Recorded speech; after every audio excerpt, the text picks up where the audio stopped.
Night crawler के first scene में main character लॉइस Bloom को दिखाया जाता है जो कि एक रेलिंग को तोड़ रहा होता है। साथ ही इसकी गाड़ी खड़ी होती है।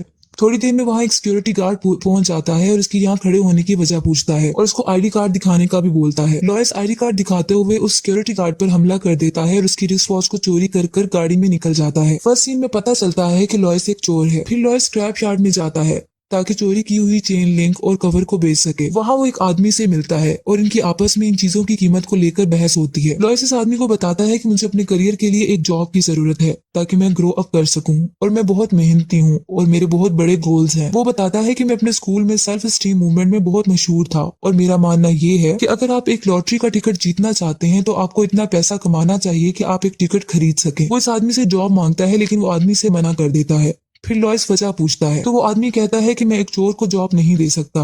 ये सुनकर लॉइस ब्लूम वहां से अपनी गाड़ी में चला जाता है। रास्ते में वो पुलिस कार्स को देखता है और इसे हेल्प हेल्प की आवाज भी आ रही होती है। लॉइस अपनी गाड़ी को एक जगह रोक लेता है। वो देखता है कि एक कार को आग लगी हुई है और एक लेडी इसमें मदद के लिए बुला रही होती है। इसी दौरान वहाँ 2 पर्सन्स पहुंच जाते हैं जो कि फ्रीलांस फोटो जर्नलिस्ट होते हैं। एक ने हाथ में कैमरा पकड़ा होता है जबकि दूसरा इसका हेल्पर होता है। वो वीडियो बनाने लग जाते हैं जबकि 2 पुलिसमैन इस लेडी को जली हुई कार से निकालते हैं। ये देखकर लॉइस मुस्कुराता है जैसे इसके जहन में कोई आइडिया आ गया हो। वो कैमरामैन के पास आता है और पूछता है कि क्या ये खबर सुबह की न्यूज में टेलीविजन पर दिखाई जाएगी और फिर उससे और भी मालूमात लेता है। इसी दौरान उस कैमरामैन को उसकी गाड़ी में रेडियो स्कैनर के थ्रू एक मैसेज आ जाता है जिसमें एक जगह क्रेस्ट रोज का नाम लिया जाता है। वो ये सुनकर चला जाता है लेकिन जाते जाते वो बता जाता है कि ये फुटेज लोकल स्टेशन न्यूज को बेचेगा। नेक्स्ट सीन में लॉइस अपने रूम में बैठा न्यूज चैनल्स को देख रहा होता है। फिर वो न्यूज सुनता है जिसमें बताया जाता है कि एक बैंक रॉबरी करने वाला शख्स ज्यादा नहीं भाग सका। फिर वो न्यूज चैनल्स को बदलता रहता है और एक चैनल पर वही न्यूज चल रही होती है जो इसने लाइव देखी होती है। इसके बाद न्यूज कास्टर बताते हैं कि CHP ऑफिसर का इस लेडी की जान बचाने पर शुक्रिया अदा करते हैं और ये बताया जाता है कि गाड़ी के टकरा जाने की वजह से आग लग गई थी लेकिन अब लेडी स्टेबल कंडीशन में है। इसके बाद लॉइस ब्लूम को पब्लिक एरिया में बैठा हुआ दिखाया जाता है और वहाँ खड़ी एक बाइसिकल चोरी कर लेता है और फिर वो एक शॉप में बेचने चला जाता है। शॉपकीपर को इसके बहुत से एट्रीब्यूट्स बताता है और हमेशा की तरह प्राइस ज्यादा लेने पर बहस करता है। इसको फिर कहता है कि मुझे इसके बदले में कॉमकॉर्डर जो कि एक वीडियो कैमरा होता है और रेडियो पुलिस स्कैनर चाहिए और आखिरकार हासिल कर लेता है। बाद में वो कॉमकॉर्डर और स्कैनर को अपनी गाड़ी में रख लेता है। फिर 2 नाकाम कोशिशों के बाद वो एक दिन रेडियो स्कैनर से मालूमात हासिल करता है और एक जगह पहुंच जाता है जहां पुलिस कार्स होती हैं। वहां जाकर कैमरा रिकॉर्डिंग शुरू कर देता है लेकिन पुलिस वाले इसे सख्ती से मना करते हैं और धमकी देते हैं कि अगर तुम नहीं रुकोगे तो तुम्हें गिरफ्तार कर लिया जाएगा। वहां एक लेडी को एक्सीडेंट की वजह से उसकी हेल्थ को रिस्टोर किया जा रहा होता है। लॉइस यकीन दिलाता है कि इसे फिल्म बनाने की इजाजत है लेकिन दूसरे कैमरामैन के साथ इसको भी हटा दिया जाता है। ये एक एक्सीडेंट होता है, ये एक कार जैकिंग होती है जिसे लॉइस ने रिकॉर्ड कर लिया होता है। वो ये रिकॉर्डिंग लेकर लॉस एंजलिस के KWLA सेंटर में जाता है जो कि न्यूज चैनल से रिलेट करता है और वहां जाकर उसकी डायरेक्टर से मिलता है। लॉइस बताता है कि मेरे पास सेल के लिए एक कार चेकिंग की फुटेज है। फिर से पूछा जाता है कि तुम किसके लिए काम करते हो। लॉइस कहता है अभी तो मैं सिर्फ अपने लिए ही काम करता हूँ। लॉइस बताता है कि रिकॉर्डिंग जिसमें एक आदमी को गोली मार दी गई है बहुत बार, वो जमीन पर गिरा हुआ था और इसका बहुत खून बह रहा था। डायरेक्टर इस फुटेज को देखती है। इसके बाद असाइनमेंट और एडिटर के बारे में भी बताती है। लॉइस से पूछा जाता है कि तुम इस फुटेज के कितने पैसे लोगे तो वो $1000 बोलता है लेकिन डायरेक्टर इसे $250 देती है। फिर डायरेक्टर कहती है कि जाओ और जाकर अपने लिए कुछ बेहतर इक्विपमेंट्स खरीद लो जैसे कि एक डायरेक्शनल माइक और जहां जाओ ताकि वहां तुम एक छोटा सा इंटरव्यू कर सको। फिर लॉइस डायरेक्टर से बात करता है और वो इसे कहती है कि मुझे कांटेक्ट करना जब तुम्हारे पास कुछ ऐसी न्यूज हो। फिर वो बताती है कि हम क्राइम वीडियोस में इंटरेस्टेड हैं लेकिन सारे क्राइम्स की नहीं, क्योंकि हमारे व्यूअर्स शहर के क्राइम्स में ज्यादा दिलचस्पी रखते हैं जो कि रेजिडेंशियल यानी रिहायशी होते हैं। इसके अलावा दूसरे एक्सीडेंट जैसे कि कार्स, बसेस, ट्रेन और प्लेन्स जिनमें आग लगी होती है उसमें भी इंटरेस्टेड दिखाया जा सकता है इनको। इसके अलावा वो ये बताती है कि इनको ग्राफिक होना चाहिए यानी बिल्कुल बेस्ट और क्लियर। लॉइस सारी बात को समझ जाता है। नेक्स्ट मॉर्निंग लॉइस अपने रूम में बैठा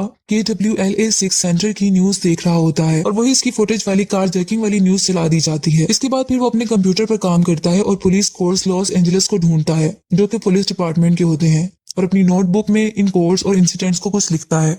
नेक्स्ट सीन में लॉइस एक होटल में आदमी का इंतजार करता है जिसका नाम रिक होता है। इसको अपने एम्प्लॉय रखने के लिए बुलाता है और इसका इंटरव्यू लेता है।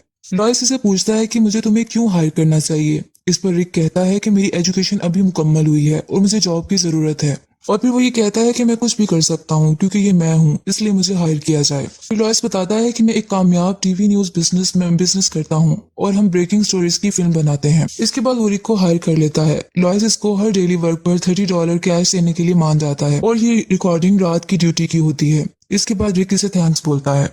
दोनों अपने वर्क पर निकल जाते हैं। गाड़ी में लॉयस इसको समझाता है कि वो पुलिस स्कैनर रेडियो से मालूमात लेता रहेगा और इमरजेंसी कॉल का भी वेट करेगा। फिर एक मैसेज कन्वे होता है और दोनों अपने काम पर निकल जाते हैं। रिक स्क्रीन को गौर से ड्राइविंग फास्ट होने की वजह से देख नहीं पाता। जब वो इस जगह पर पहुंचते हैं तो एम्बुलेंस जा चुकी होती है और सारा एक्सीडेंट मतलब सारी रिकॉर्डिंग हो चुकी होती है। लॉयस को रिक पर गुस्सा आ जाता है। रिक इसको बताता है ये इस वजह से हुआ क्योंकि तुम ड्राइविंग फास्ट कर रहे थे। लॉयस कहता है कि मुझे प्रॉब्लम्स मत बताना क्योंकि ये मेरे पास ऑलरेडी है, मुझे सिर्फ सोल्यूशन बताना ताकि हम मिलकर कोई फैसला कर सकें। और पहले नंबर पर जो कामयाबी पर चीज आती है वो आइडेंटिफाइड कम्युनिकेशन है। इससे पता चलता है कि वो यहाँ रिकॉर्डिंग नहीं कर पाते। फिर रेडियो स्कैनर से इंफॉर्मेशन लेते हुए दूसरी जगह पहुंच जाते हैं।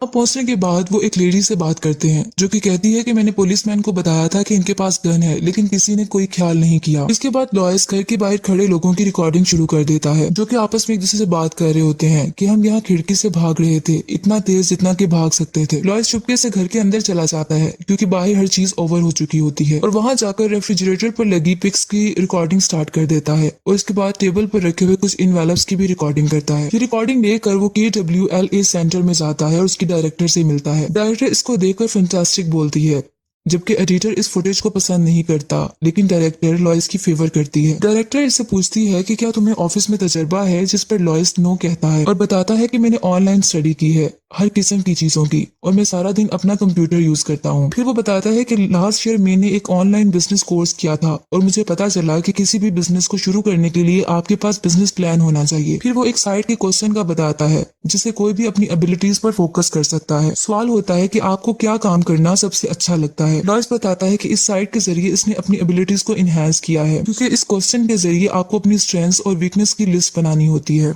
फिर वो बताता है कि मैंने दोबारा ये लिस्ट बनाई है और मैं अब सोच रहा हूँ कि टीवी न्यूज में मेरी दिलचस्पी है और ये काम मैं अच्छा कर सकता हूँ। डायरेक्टर की सुनकर मुस्कुराती है और आउटस्टैंडिंग वर्क कहती है। उसके बाद लॉयस अपने कंप्यूटर में काम करता है और अपने कंप्यूटर में अपनी फर्स्ट रिकॉर्डिंग को कार चेकिंग क्राइम वेव का नाम देता है जबकि सेकंड रिकॉर्डिंग को हॉरर इन इकोपाथ का नाम देता है। इस तरह आहिस्ता आहिस्ता ग्रेट रिकॉर्डिंग्स होने लगती हैं। इस तरह की जबरदस्त फुटेज बनाता रहता है और एक्सपर्ट हो जाता है। इसके बाद दोबारा रिक और लॉयस अपने काम पर चले जाते हैं। दोनों गाड़ी में जा रहे होते हैं। रेडियो स्कैनर से एक मैसेज कन्वे होता है कि गाड़ी उलट गई है। ये वहां फौरन पहुंच जाते हैं लेकिन वहां खड़े परेशान आदमी से लॉयस कुछ पूछने की कोशिश करता है तो वो इस पर बहुत ज्यादा चिल्लाता है और कहता है कि चले जाओ, मैं 911 पर कॉल कर रहा हूँ। रात का वक्त होता है। लॉयस गाड़ी के करीब गिरे एक जख्मी आदमी को खींचकर आगे कर लेता है और अपने कैमरा से उसकी रिकॉर्डिंग शुरू कर देता है और उसकी फुटेज ले लेता है और वो बहुत खुश होता है। इतनी देर में वहां पुलिस आ जाती है और पुलिस कार्स के सायरन्स की आवाजें आने लगती हैं जिससे वो वहां से लॉयस और रिक चले जाते हैं। लॉयस ये फुटेज आकर नैना यानी डायरेक्टर को देता है जो कि इसे एक चेक दे देती है और इसके काम को अप्रिशिएट करती रहती है। नेक्स्ट मॉर्निंग एक आदमी लॉयस से मिलता है और कहता है कि अपनी वीडियो को अपने लैपटॉप पर इंपोर्ट करो और वीडियो को कट किया करो और इसे फिर साइट FTP पर अपलोड कर दिया करो। इसके बाद नोटिफाई करो कि तुम्हारे पास कुछ सेल के लिए है। फिर इसके बाद वो ये भी बताता है कि मैं भी पिछले 14 ईयर से नाइट क्रॉलर की तरह जॉब करता रहा हूँ और मैं चाहता हूँ कि तुम मेरी सेकंड वैन चलाओ और तुम अपनी सेल में जितना लेते हो मैं तुम्हें इसका डबल दूंगा। लेकिन लॉयस इसकी ऑफर को रिजेक्ट कर देता है और उसको थैंक्स बोलता है। फिर लॉयस KWLA की डायरेक्टर के साथ रेस्टोरेंट में खाना खाने चला जाता है और आपस में वो बातचीत करते रहते हैं। डायरेक्टर इसके काम से बहुत खुश होती है, मुकम्मल तौर पे अप्रिशिएट करती रहती है। नेक्स्ट टाइम जब वो KWLA सेंटर में जाता है तो वहाँ डायरेक्टर क्रैश के बारे में एक बात करती है और लॉयस कहता है कि मैं ये कहते हुए बुरा नहीं मनाऊंगा कि मैं सिर्फ स्टोरीज लाता हूँ जो कि ग्राउंड पर होती हैं। जबकि प्लेन क्रैश का वो पूछती है तो फिर कहता है कि ये मेरा काम नहीं है। लेकिन डायरेक्टर इस पर चिल्लाती है, कहती है कि तुम जानते थे कितना अहम वीक था, ये मुझे ऐसा चाहिए था कि लोग इसकी तरफ मुड़ जाते जिसका तुमने मुझसे वादा किया था। उसके बाद डायरेक्टर चली जाती है। नेक्स्ट में लॉयस को अपने घर में दिखाया जाता है। न्यूज चैनल पर लास्ट नाइट वो कार क्रैश की न्यूज आ रही होती है। वो लॉयस खुद को मिरर में देखकर वो पागलों की तरह चिल्लाता है और शीशे को तोड़ देता है। फिर घर से बाहर जाता है और गाड़ी तेज चलाता है। रात हो जाती है और दोबारा रिक और लॉयस वर्क पर निकल जाते हैं। हमेशा की तरह गाड़ी लॉयस ही ड्राइव करता है और ये नेक्स्ट लोकेशन की तरफ मूव करते हैं।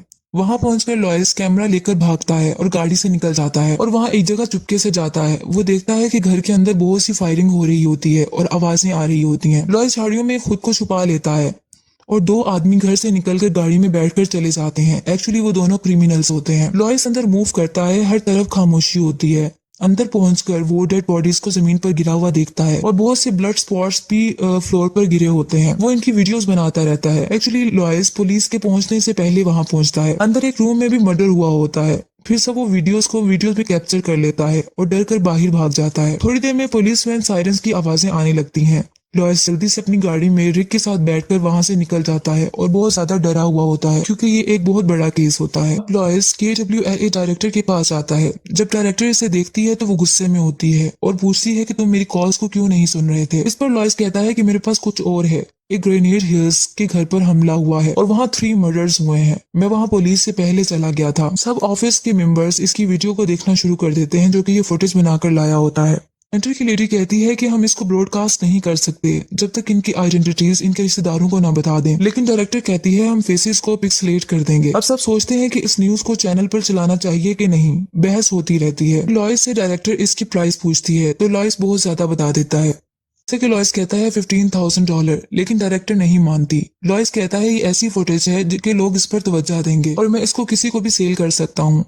फिर वो पब्लिक क्रेडिट का भी मुतालबा करता है। लॉयस कहता है जो अमाउंट मैं कह रहा हूँ वो ज्यादा नहीं है और फिर बताता है कि मेरी कंपनी होगी तो इसका नाम वीडियो प्रोडक्शन न्यूज होगा। बहुत ज्यादा बहस के बाद डायरेक्टर मान जाती है और उसको पब्लिक क्रेडिट भी दे देती है। नेक्स्ट सीन में लॉयस अपने घर में बैठा होता है और न्यूज सुन रहा होता है कि दरवाजे पर कोई आ जाता है। जब वो देखता है तो बाहर एक लेडी डिटेक्टिव और बाहर एक मेल डिटेक्टिव खड़े होते हैं। वो अंदर आ जाते हैं और उससे इसकी आइडेंटिटी पूछते हैं जिस पर वो बताता है कि मैं लॉयस ब्लूम हूँ। फिर उससे पूछा जाता है कि तुम लास्ट नाइट कहाँ थे और वो सारी बात बता देता है। एक्चुअली ये क्राइम सीन होता है। फिर वो बताता है कि मैं सिर्फ इन्फॉर्मेशन इकट्ठा करने गया था और मैं पुलिस के आने से पहले वहां मौजूद था। डिटेक्टिव्स इन्वेस्टिगेशन शुरू करते हैं जिस पर लॉयस बताता है कि मैंने टू पर्संस को देखा है जो कि SUV में बैठकर घर से चले गए थे। डिटेक्टिव इस वीडियो फिल्म को मांगते हैं। इस पर वो क्रिमिनल्स के सीन जिसमें 2 क्रिमिनल्स होते हैं इसको कट कर चुका होता है, यानी इसने एडिटिंग कर दी होती है। वो वीडियो फिल्म्स इन्हें दे देता है। इसके बाद डिटेक्टिव चले जाते हैं। लॉयस सारी बात रिक को बताता है और ये बताता है कि मेरे पास क्रिमिनल्स का नाम और एड्रेस है। अब हम वहां जा रहे हैं।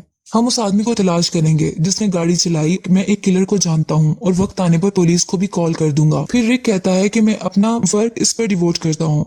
फिर लॉयस रिक को कहता है कि अपना मैं बिजनेस प्लान तुमसे शेयर नहीं करना चाहता था, लेकिन वो लम्हा आ गया है जो मुझे इजाजत दे सकता है कि कंपनी को मैंने नेक्स्ट लेवल तक कैसे फैलाना है। वो रिक की तारीफ करते हुए इसके जज्बे की और काम की भी तारीफ करता है और इसको एग्जीक्यूटिव वाइस प्रेसिडेंट बना देता है।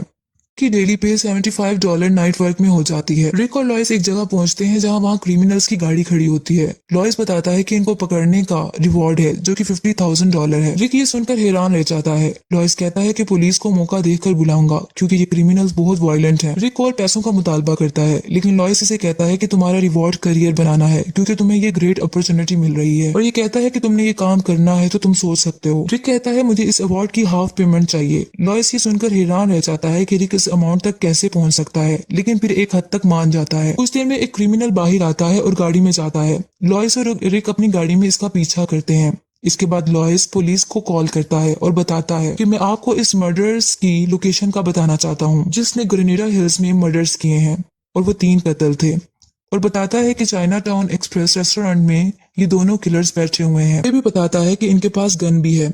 दोनों आदमी हिस्पैनिक्स हैं। फिर रेडियो स्कैनर से ये सारी इंफॉर्मेशन डिलीवर होती है। अंदर रेस्टोरेंट के ऑलमोस्ट 6 पर्सन बैठे होते हैं। रिक बहुत डर जाता है कि अंदर ये लोग फायरिंग भी शुरू कर सकते हैं। अब लॉयस रिक को ऑर्डर देता है कि वो बाहर जाकर फिल्म शूटिंग करे और कहता है कि मैं जबकि वीडियो अपनी कार में बैठकर बनाऊंगा और जूम का इस्तेमाल करूंगा। रिक डर जाता है और कहता है कि मैं गाड़ी से बाहर नहीं जा रहा और मेरी इस जॉब की मुझे कोई फिक्र नहीं है। लेकिन रिक ना चाहते हुए कैमरा लेकर चला जाता है जो कि एक खतरनाक काम होता है। जबकि लॉयस अपने आप को महफूज कार में रखता है और वहां से जूम करके वीडियो बनाता रहता है उन 2 किलर्स की जो रेस्टोरेंट में बैठे होते हैं। थोड़ी देर में पुलिस कार वहां पहुंच जाती है। होटल के अंदर पुलिसमैन जाते हैं। कैमरा से रिकॉर्डिंग होती रहती है। उनमें से एक क्रिमिनल टेबल के नीचे गन छुपाए हुए होता है। लॉयस ये देखता है कि दूसरा पुलिस कार भी आ जाती है और दूसरा पुलिसमैन भी एंटर हो जाता है। रिक बहुत ज्यादा डर जाता है कि अचानक फायरिंग की आवाज आने लगती है और फायरिंग शुरू हो जाती है। एक पुलिस ऑफिसर को गोली लग जाती है और वो क्रिमिनल्स गाड़ी में बैठकर भाग जाते हैं। पुलिस मुसलसल इनके पीछे जाती रहती है और पुलिस की कार के पीछे लॉयस और रिक की गाड़ी होती है। ये एक ऐसी सिचुएशन होती है जिसमें किसी की भी जान जा सकती है। लॉयस रिक को वीडियो बनाने का कहता रहता है। बहुत बुरे तरीके से हाई स्पीड में कार्स चल रही होती हैं। क्रिमिनल्स अपनी गाड़ी को जोर से पुलिस कार में मार देते हैं जिससे पुलिस कार उलट जाती है और आखिरकार क्रिमिनल्स कार भी उलट जाती है और मुकम्मल खामोशी हो जाती है। ऐसा लगता है कि क्रिमिनल्स गाड़ी में मर गए हैं। लॉयस जाकर देखता है और रिक को कहता है कि ये क्रिमिनल डेड है, तुम आकर इसकी वीडियो बनाओ। रिक डर कर बाहर निकलता है और वीडियो बनाता है, लेकिन वो जैसे ही इसकी वीडियो बनाने लगता है ये समझकर कि क्रिमिनल डेड है, तो पता चलता है वो डेड नहीं है। वो अपनी गन रिक पर चला देता है और रिक जमीन पर गिर जाता है, जबकि लॉयस साइड पर होकर वीडियो सारी बनाता रहता है। फिर पुलिस कार आती है और उस क्रिमिनल पर फायरिंग करके उसे मार देती है। अब लॉयस रिक की तरफ बढ़ता है जो भी सांस ले रहा होता है और इसकी वीडियो बनाने लग जाता है। रिक मरते हुए कहता है कि तुमने इसको देखा था। इस पर लॉयस कहता है कि मैं अपनी कंपनी की कामयाबी के लिए किसी भी चीज को खतरे में नहीं डाल सकता और मैं एक ऐसे आदमी पर भरोसा नहीं कर सकता जो कि भरोसे के काबिल ना हो। इसके बाद रिक की डेथ हो जाती है और लॉयस इसका कैमरा लेकर चला जाता है। KWLA की डायरेक्टर को जाकर ये फुटेज दे देता है।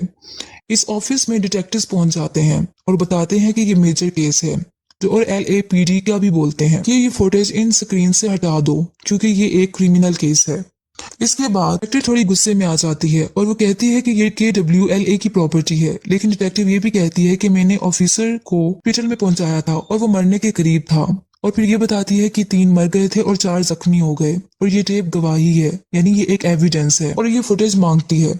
डायरेक्टर कहती है कि ये फुटेज एक न्यूज की है और इसको हमने एक आजाद कॉन्ट्रैक्टर को पैसे देकर हासिल किया है। अगर आपको ये इश्यूज हैं तो आप उस इंसान से मिल सकते हैं जिसने ये फुटेज बनाई है। डायरेक्टर को एडिटर बताता है कि पुलिस को ग्रेनेडा हिल्स में 50 पाउंड्स छुपी हुई कोकेन मिली है और ये घर पर हमला नहीं था बल्कि ये एक ड्रग रॉबरी थी। लेकिन डायरेक्टर कहती है ये एक शहरी क्राइम स्टोरी है जिस पर लॉयस ऐसा है जिसने हम सबको बहुत मुतासिर कर दिया है। उसके बाद वही डिटेक्टिव्स लॉयस को इन्वेस्टिगेशन के लिए बुलाते हैं और लॉयस अपनी मर्जी से उनके पास आता है। फिर वो बताता है कि मैंने ही 911 पर चाइना एक्सप्रेस का बताते हुए कॉल की थी और एक झूठी कहानी घर लेता है। इनके सामने ये बताता है कि इन 2 आदमियों को मैंने देखा और अपने एम्प्लॉय के साथ मैंने इनका पीछा किया और इनको पहचान लिया। जब इसे ये कहा जाता है कि तुमने पहले कहा था कि तुमने इन आदमियों को देखा ही नहीं, तो इस पर लॉयस कहता है कि जब मैंने इनको देखा था तो वो मेरे जहन में आ गए थे, जिससे मैंने इनको पहचान लिया था और इनकी शर्ट के अंदर गन थी, इसलिए मुझे 911 पर कॉल करनी पड़ी। डिटेक्टिव कहती है कि तुम मुझे बेवकूफ नहीं बना सकते और ये सब तुम झूठ बोल रहे हो। रिक कहता है कि काश मेरा कैमरा पार्टनर यहाँ होता और बताता कि क्या हुआ था।